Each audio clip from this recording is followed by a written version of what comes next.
भदौरिया जी देखिए, ये आप लोगों के लिए गले की फांस बनता जा रहा है और बन भी जाता है। लोग सवाल उठाते हैं कि महबूबा मुफ्ती के साथ आप लोगों ने आखिर क्यों किया था गठबंधन, और देखिए सवाल उठ जाता है।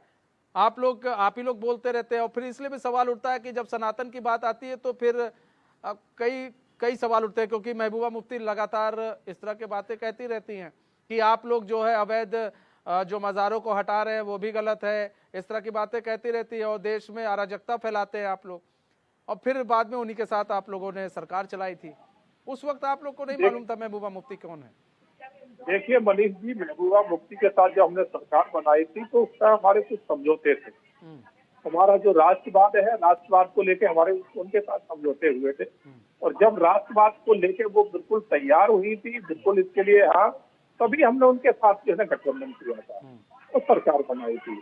मगर कुछ समय तक देखा कि वो राष्ट्रवाद की बात तो कह गई, मगर उनके अंदर राष्ट्रवाद नहीं आया। वो बात आतंकियों की करती रही, सेना के ऊपर जो पत्थर फेंकने वाले थे उनका सपोर्ट करती रही, जितने भी कश्मीर में अलगाववादी नेता थे उनका सपोर्ट, उनकी बात करती रही। कहीं ना वो पाकिस्तान की वो चर्चा हर मुद्दे में लेके आती रही। तो जब वो हमारे सिद्धांत से, हमारे राष्ट्रवाद से उनकी मेल नहीं खाया तो हमारे रास्ते अलग, उनके रास्ते अलग। तो इसमें कहीं कोई गलत नहीं है। जब वो राष्ट्रवाद को लेकर नहीं चली, हमने उनको अलग कर दिया। आपका रास्ता वो है, हमारा ये है। हमारे साथ वो ही रह सकता है जो इस राष्ट्र को लेके चलेगा, जो कहेगा कि कश्मीर भारत का अभिन्न अंग है, जो कहेगा कि नहीं कश्मीर तो अलग है, वो कश्मीर का अलग राग अलग रही थी, तो वो तो हम बर्दाश्त नहीं कर सकते थे। तो जब वो इस तरह की वो वहाँ के जितने भी टेररिस्ट है उनका सपोर्ट कर रही थी, हम तो उनका नहीं कर सकते। वो पाकिस्तान की चर्चा करती थी हर बात में, हम तो नहीं कर सकते, पाकिस्तान को नहीं ला सकते बीच में। तो जब देखा कि इनके हमारे रास्ते एक नहीं हो सकते, हम अलग हो गए। बाकी जब साथ आए थे तब ये सारी शर्तें वो उन्होंने मानी थी और कहा था हम बिल्कुल राष्ट्रवाद को अच्छा, लेकर एक चीज चलेंगे। और भी है, एक चीज और भी है भदौरिया जी, समझना चाहेंगे। राम मंदिर बन गया है और वहाँ पर प्राण प्रतिष्ठा होने वाली है। अगले साल जनवरी में हो, सब कुछ हो जाएगा। ऐसे में जो विपक्ष है, विपक्ष का ये सवाल है कि भाई बीजेपी पूरे कार्यक्रम को हाईजैक करने पर लगी हुई है। लेकिन और अगर कहा जाए तो यहाँ पर मुख्यमंत्री पूरी चीज़ों को देख रहे हैं, नज़र बनाए हुए हैं कि कैसे क्या सारी चीज़ें हो रही हैं, योगी आदित्यनाथ। तो ऐसे में क्या बीजेपी पूरे प्रोग्राम को हाईजैक करने वाली है? दूसरी चीज़ ये कि आप लोग भी क्या इन लोग को निमंत्रण भेजेंगे विपक्ष को कि नहीं भैया आइए और आप लोग भी इस प्रोग्राम में शामिल होइए?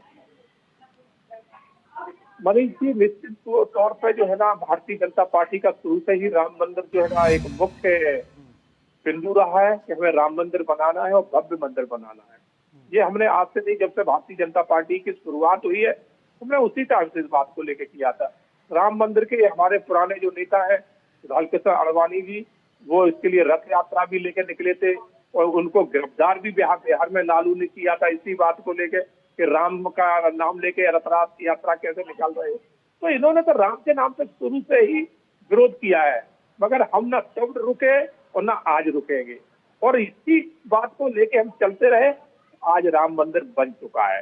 नहीं, ये वही लोग हैं जो कहा करते थे कि मंदिर वही बनाएंगे, तारीख नहीं बताएंगे। हर डिबेट में इनके यही शब्द होते थे। आज हम मंदिर भी बना चुके हैं और तारीख भी बता दिए कि इस तारीख को प्रभु राम अपने भव्य मंदिर भवन में पधार रहे हैं।